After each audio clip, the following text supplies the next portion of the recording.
Hello guys, এই গরমের মধ্যে তোমরা সবাই কেমন আছো গো? আমাদের এদিকে প্রচুর গরম পড়েছে। এই ভেবো না আমি ওইদিকে কী করছিলাম, আমি ওদিকে চা খেতে খেতে টিভি দেখছিলাম, নাহলে একদম ভালো লাগে না।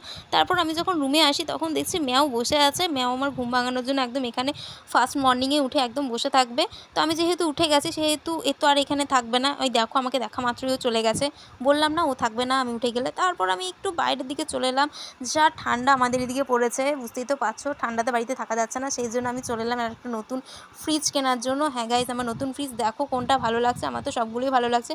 তো সবগুলো তো আর নেওয়া যাবে না, একটাই নিতে হবে, তাই একটা চয়েস করে বাড়ি চলে এসেছিলাম। তারপর একটু সন্ধ্যাবেলায় আমি রেডি হয়ে আর একবার বেরিয়ে গেলাম বাইরের দিকে ঠান্ডা ঠান্ডা হাওয়া খাওয়ার জন্য। তো বাইরের এই যে খুব সুন্দর হাওয়া দিচ্ছিলো গাইজ, তো সেই জন্য আমি ভাবছিলাম যে বা যদি বৃষ্টি হয়, কিন্তু বৃষ্টি হয়নি।